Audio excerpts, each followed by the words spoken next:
Hey there, welcome, and thank you for joining us. My name is Sonia.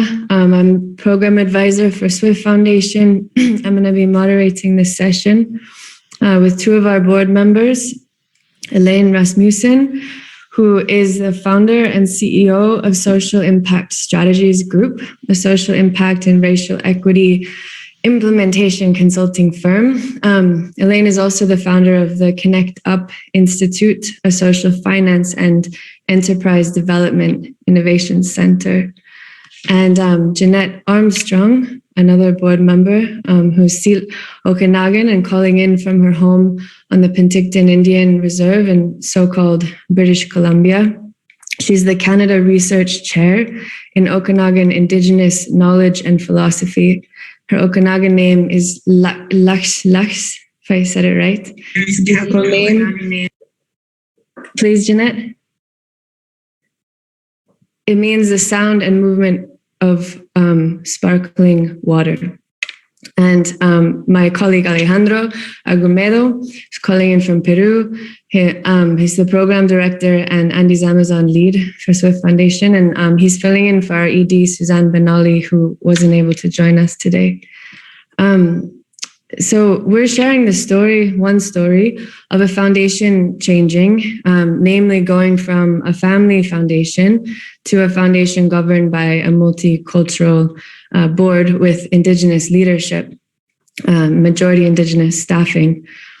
You know, you shift one thing and everything has to move to shift in accordance. One change leads to another and another. Because to do this work well, you don't just take it in pieces. It really can't be superficial. Change needs to be part of a much more holistic understanding, which is to say that we're sharing a story about a holistic process that's underway. This word philanthropy, which means the love of humanity, it has to seriously authentically reckon with what version of love we're talking about. Love is reciprocity, or love is helping the so-called other. Philanthropy holds the stories of colonialism and slavery, industrial and corporate extraction, also to be reckoned with, ongoing. Like the land ownership, that we have here in the US, whereby some 98% of farmland is owned by white Euro-American settlers, myself included. The philanthropy sector has its similar demographic, right? Especially in who holds the decision-making authority. And this isn't just a concern about social justice. It is, of course, but it's also a concern about imagination. More effective and more creative leadership comes from lived experience of the issues at hand.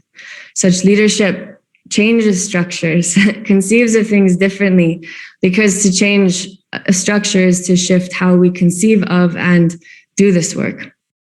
As we all know, the stakes are higher every day, and yet there's also immense potential in the philanthropic sector to become more like river channels, but certain mental dams, I think, need to come down. With that framing, I'd just like to invite Jeanette, who was the first actually known family board member to join Swift Foundation, going on 8-9 years ago. I'd like to ask you, what was the transformative element that inspired you to join Swift Foundation to begin with, and what specific changes have affirmed that we are now, perhaps more than ever, like starting to walk the talk? Jeanette, please. Good morning, and I just want to say greetings in my language. It's a very good day. So thank you, Sonia.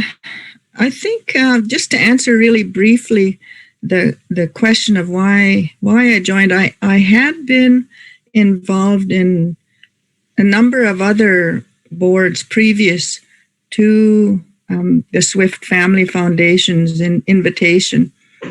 And I was asked to be an advisor at one of their board meetings at the very outset to discuss some of the grants and issues that they were discussing. So as a part of that, I attended at recommendation of one of my friends who's a longtime activist in indigenous and environmental issues. And when I attended, I was really impressed with the way that the idea and the concepts that were being supported work together. I think in terms of, the biocultural diversity and the environmental areas and the networking areas that were really evident in terms of how the idea worked as one process within the foundation's concept of how they would be supporting various parts of that. And I really liked the hands-on process that was really evident right at the outset from the board members at the time in terms of the authenticity and the caring about those issues and really the strength of that caring. That for me was really important. It wasn't just something that had to be done, and it wasn't just something that was done out of doing good. It was something that was very personal and very central to their being and their way of thinking, all of them. And I think that when the invitation came, I'm very selective about where I serve and how I participate in any boards or anything like that. So I've been on a few, like the 7th Generation Board in Cultural Survival Canada and Cultural Survival International. I've served on those boards before, but it was nothing like what I saw happening with this board. And so, and they're doing good work, but the way that it was thought about and the way that it was discussed. And then it went on to, I agreed to serve on the board. And then I don't think at any point in any of the other boards, there was the question of looking at how the investments might be impacted. And so that transformation for me really solidified my own understanding of how the foundations can move to that in terms of mitigating the way that the things that they invest in mission-related investments, and the way that was organized so that it also could recognize different levels of allowing those that would be coming in to lending. For me, that was really the angel grant and fund investment was for me a real clear understanding that to be able to have that opportunity and to be able to provide that opportunity was something really transformative that I had not seen in other circumstances. So I just wanted to provide some of those thoughts. Thank you. Elaine, what would you say motivated Swift Foundation to really go into a more transformative process? And can you speak to some of the key steps in how we have done or are doing this? Yeah, so, I think it's really, really important to so let me take a step back. Very similar to Jeanette, what I saw from Swift Foundation, and I also was brought in as an advisor first. And then from there, I was able to hear more about what you all were thinking about, what the foundation was thinking about, how they were thinking about it. And for similar reasons, it was like, oh, this at least is having the conversation that is very different than a lot of other philanthropic conversations I had been in, whether you're talking about corporate philanthropy, family philanthropy, or institutional philanthropy. And so I was like, oh, well, I'm willing to go on this journey and maybe carve this path and also share back what we're learning and being reflective and thoughtful. And the fact that Swift really wanted to be open about that process and thinking about where not only where we're going, but where we might fall, and being okay with failing. I never look at failure as failure, but that's the kind of vernacular that we understand of like maybe not hitting our marks, maybe not doing what we said we were going to do in the time that we said that we were going to do it. And so coming into a board culture that was embracing the natural fallibility of our humanness, but also wanting to stretch ourselves to move forward, to do better and not perpetuate the things that we say that we're trying to undo. So those were some of my motivations. As far as the how, it has been a journey. And I think what happens with philanthropy is that we're looking for the silver bullet. We're looking for the magic process. We're looking for the magic, plan, the magical strategic plan, the magical organization to partner with that's just going to solve all of our inquiries, all of our notions and fears. And that's not how it works. That's not how life works. So why would we transfer that into this work? It just doesn't. So a part of that is just really having very bold conversations, and even those conversations reflecting on leadership. Do we have the right leadership? Does our leadership need to change? And that's not to say that the leadership is failing in any way, but does that leadership have the imagination to move in the direction that we're going to? And being really honest about that and being painful, because that means having some really heartbreaking conversations that you're in relationship with, right? With people you're in relationship with.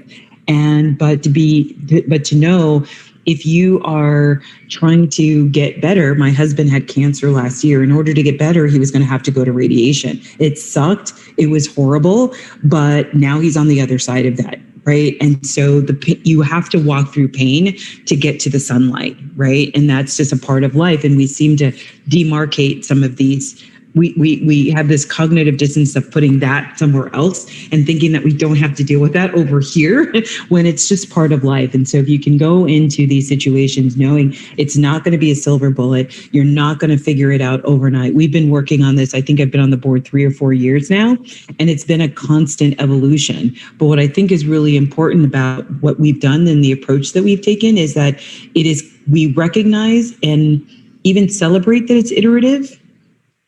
We celebrate and reflect where we could have done better. We celebrate and reflect where we want to do better and put that into action, and not just have a meeting for a meeting for a meeting for a meeting, but actually saying, okay, we're going to do this by this date. We're going to take a look back in a year and see how we did, because that's all that we can do. But we can't see the future. So the fact that we've been in this sort of bi-directional circular process, it hasn't been linear, which I think is very much also a part of philanthropy, but that we've been really looking at this from a circle perspective and being bi-directional of like, oh, we went forward, let's go back a little bit, let's go forward again, let's go back a little bit, let's go forward again, and maybe even come across, right, diagonally to some of the things that we've talked about. But it's been exciting, it's been fun, it's been challenging.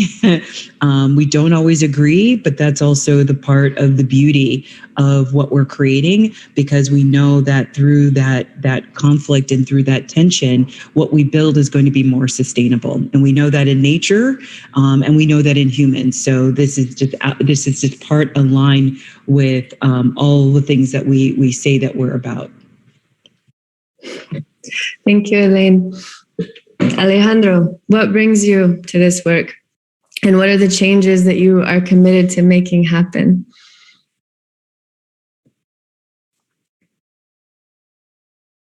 Unmute, yeah. Let me say first that my previous life work or work experience was as an activist, practitioner, and advocate of indigenous people's rights, and also promoting indigenous food systems as weaver of resilience and social movements. So I found that these issues are at the core, as it was mentioned by Jeanette, of the foundation. especially in its missions and values. So the alignment between the foundation missions and my core values and principles was the main reason to join the SWIFT team. Because I felt that such alignment gave me a sense of fulfillment in the day-to-day challenges of my personal work life. So while I moved from the indigenous movement and nonprofit arena into the philanthropical philanthropy work, and I kind of reversed my role, I find that the solidarity philanthropy mission of the foundation allows me to continue giving back the best of myself to society and to express and share my lived experiences and any creativity I may have working as a team, with a team that enjoys complex thinking as much as I do. In terms of my own commitment, I think that my lived experiences as an indigenous practitioner and advocate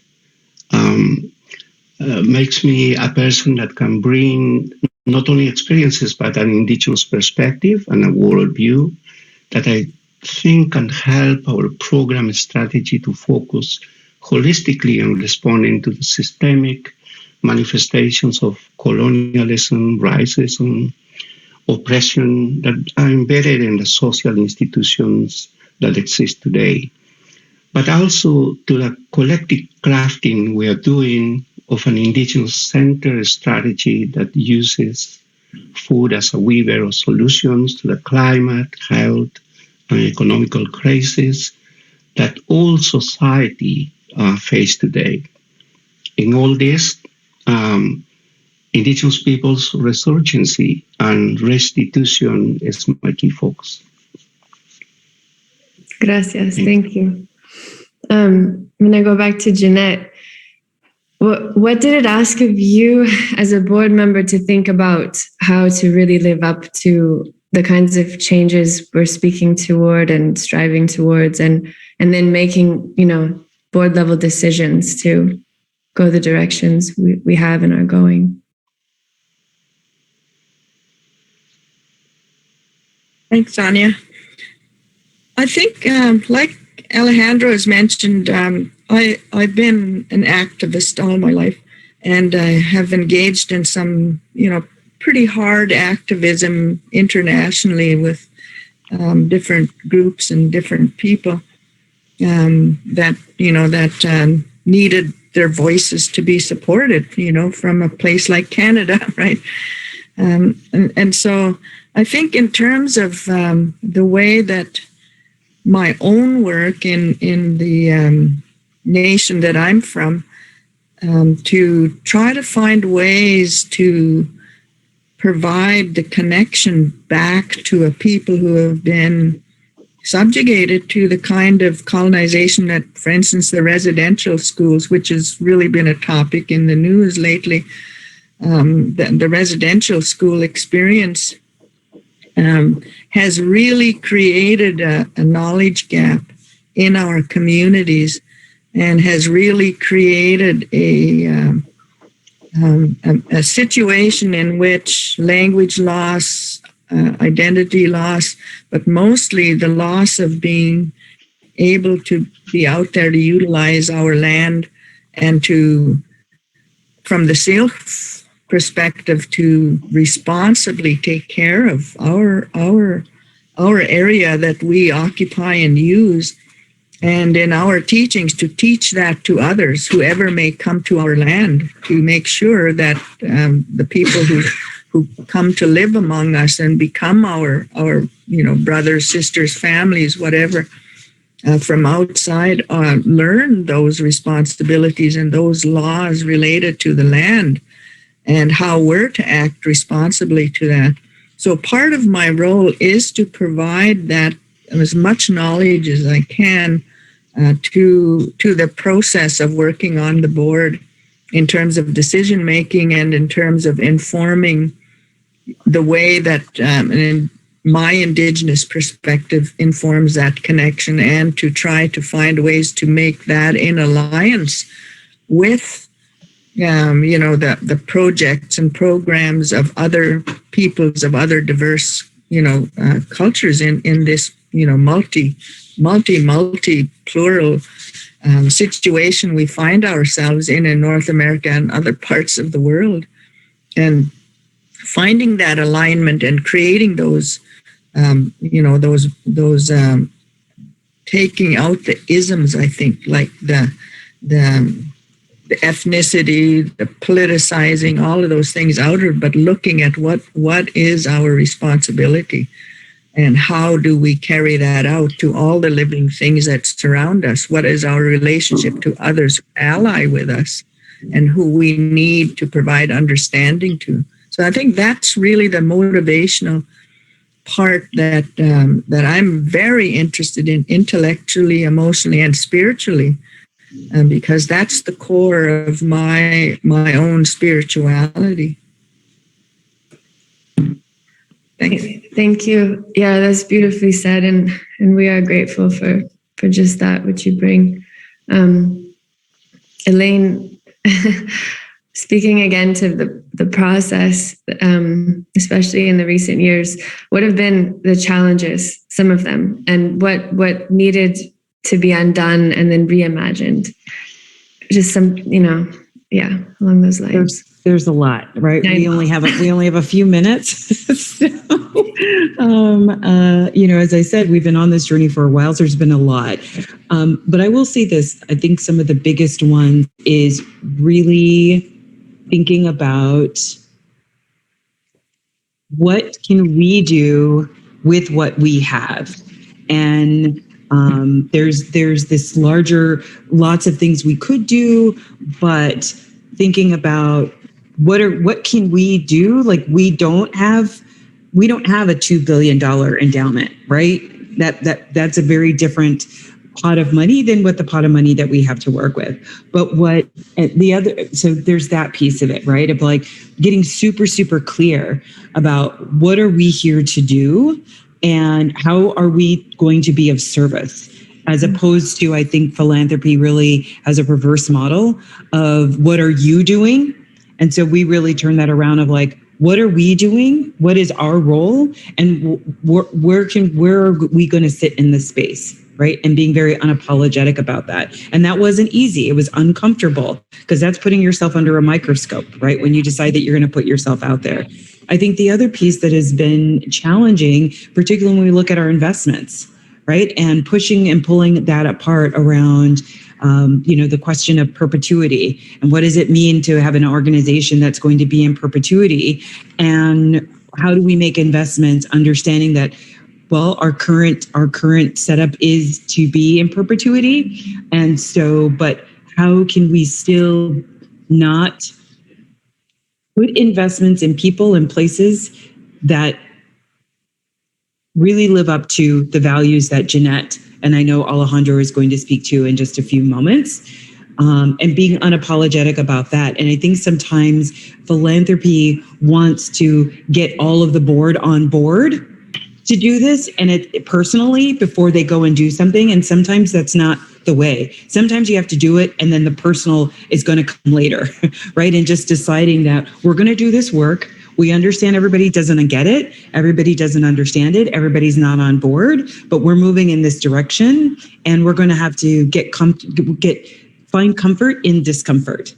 And so I think the biggest conversations have really been around the investments and deciding that we are going to put money into people, places, and spaces that aren't necessarily the hockey stick, that aren't necessarily, and looking at what do we own? Do we own ownership in prisons? Do we own ownership in pipeline? Do we own ownership in, not even just those are some of the big things, but what are some of the other things? But utilizing all of our power, our stakeholder advocacy, our sign-on signatories, but using all of the capital that we have, social, political, financial, emotional, all the capital that we have to create the world that we imagine we want to live in. Yep, well said. I'll go back to you, Alejandro. Speaking to this present moment, this past a little bit over a year, where we've been kind of in a whole deep reimagining process. What is some of the transformative content? And I know this is the cue as well for sharing a slide, because the transformative content is also helpful visually, but I would love to hear from you in describing as much. Yeah, I think this reimagining has happened also through the willingness of the staff to embrace creative chaos. And this approach has been, very collective in nature, and has produced this concentric circle model that's inspired in the healing wheel. So it represents the indigenous worldview, the dynamic nature of knowledge and institutions, and it focuses on complex systems.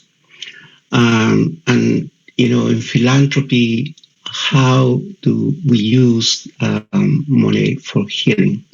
So it portrays the type of solidarity philanthropy the foundation does. So the circle is defining the structure and process of the institution and has allowed to incorporate more intentionally the values and principles of solidarity and reciprocity into the healing approach of the work we do. So while it's a work in progress, the Concentric Circles model is helping us to identify the key areas of our work, the interactions and complementarities among those, the roles of our partners and their strategies. And if you see the concentric circle, it shows how we are using it to locate the different areas of work, from program to grant management, to knowledge management and learning, to investing. So those concentric circles, or the rings around it, are not necessarily fixed. They are fluid, either all the time or for periods of times. And they combine emotion, and therefore help us to better navigate through time, our relationship with our partners and the different activities and works that we are involved in. That at the center of the circle are indigenous peoples and traditional communities, whose values we believe are the inspiration for weaving new tomorrows, and the different types of rings that go outwards represent different types of partners and their strategies as they operate in terms of the location towards the periphery. Yeah. Thank you. Thank you. Gracias. So we'd like to see if there's questions from the audience at this point in time. We can't see you, but just to throw that out there. Otherwise, we'll do another round, but give it a few moments. Go for another round. Well, I guess what I'd like to ask all of you at this point is sort of taking what we've learned so far and the process that we're also still in the midst of. What are we? I don't know. What are you encouraging or demanding, or what is the philanthropic sector that you want to be seeing? Beyond ourselves, like what are the lessons to share, or the sort of the changes you want to see? I don't know, something along those lines. I would love to hear, kind of facing outward toward the foundations listening in. We could start with Jeanette again, I suppose. Sure. I think for me, and I'm not just, speaking about Swift Foundation, but I'm thinking that in a way, when we're talking about mission-related investments, in terms of having an ethical core that you're working within, in terms of all the other projects and programs that the foundation undertakes, I think that's really an expression of what Alejandro was, outlining in terms of how complex that idea of philanthropy is, in terms of looking at what are the larger overarching issues that we're all facing as human beings on a planet that's really in trouble.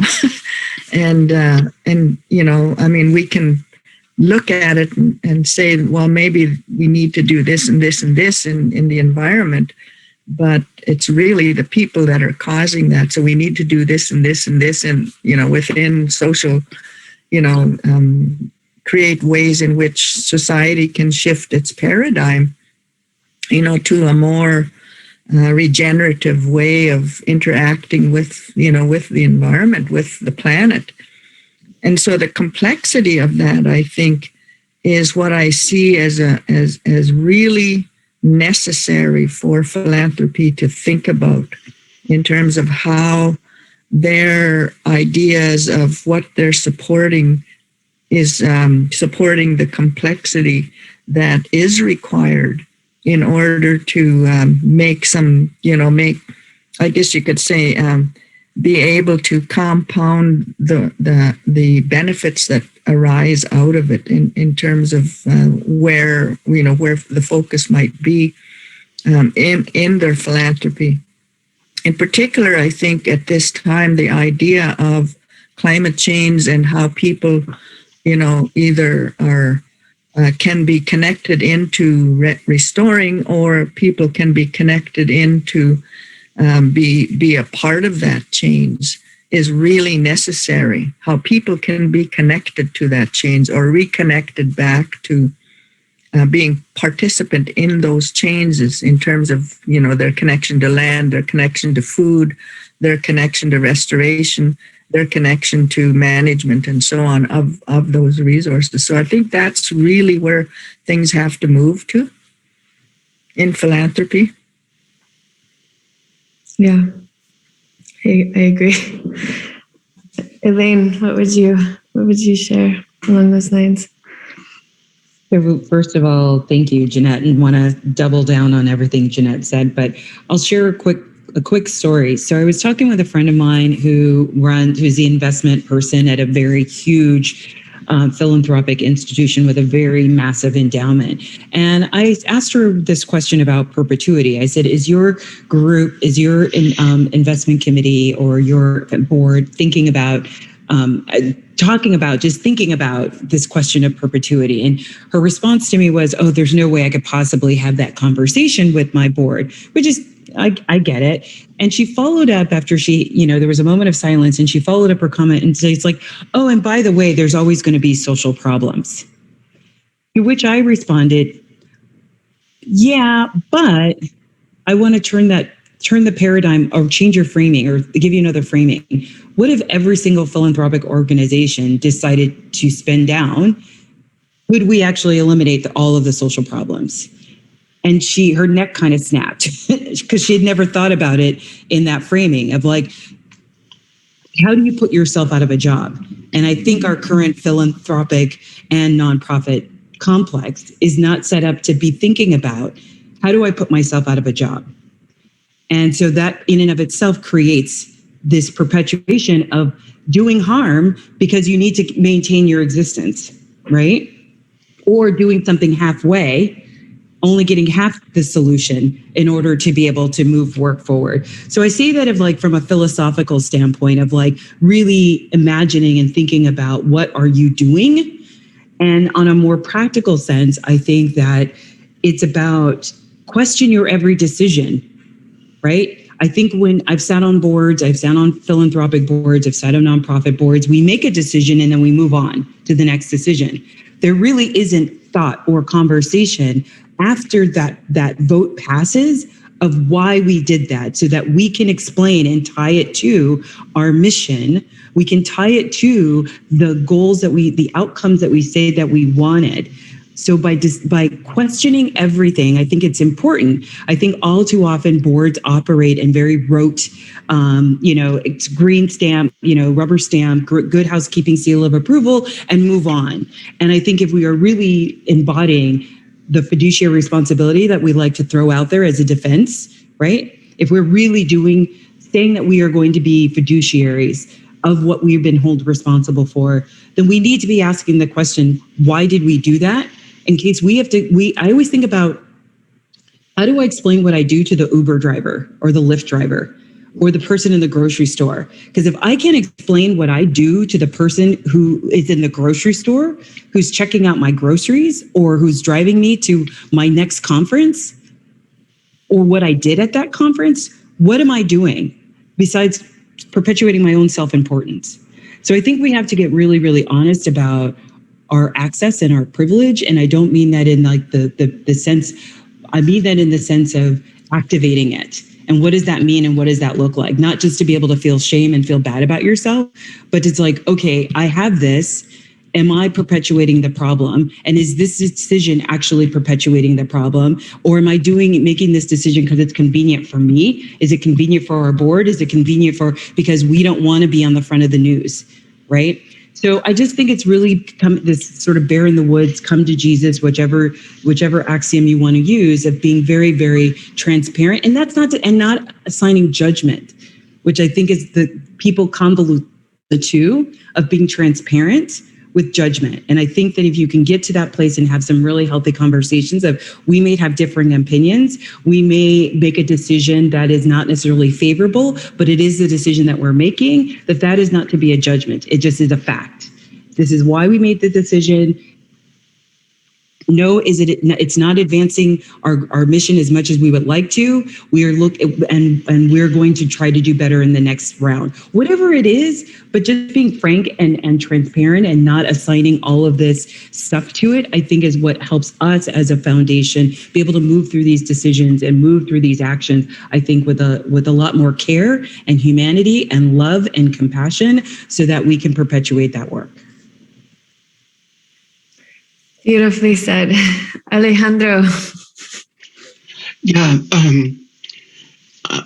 I think for me, the holistic approach we have taken, by which we recognize this very connected nature of different issues and actors and processes that having a different scales of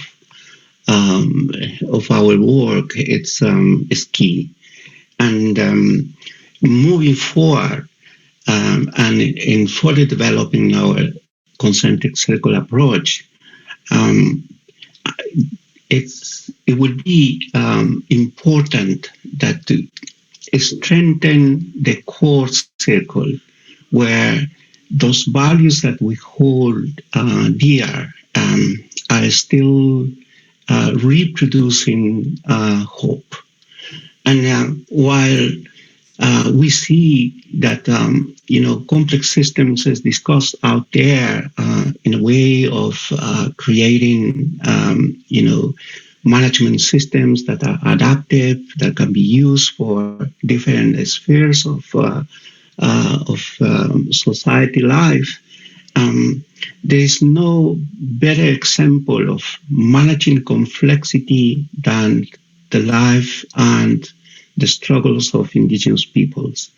No matter from which angle you see, that complexity has produced healthy environments, societies that, in spite of colonial impacts, continue to look the future with a deep sense of responsibility, spirituality, and hope. So I think our approach in terms of programs and its connection to the management of the grants that we provide, the investment and the learning and the management of that knowledge and the sharing with everyone is going to be a challenge, but I think something very exciting that we're looking forward to. Thank you. Thank you all so much. And for those of you listening in, we really appreciate you taking the time. And, you're welcome to check out our website if you want to learn more. There's a bit of information there. We try to keep a newsletter going too, to share articles of relevance written by partners or ourselves included. But just wish you all well, and thank you. Thank you again. And thank you, Jeanette, Alejandro, Elaine, and COF for welcoming us.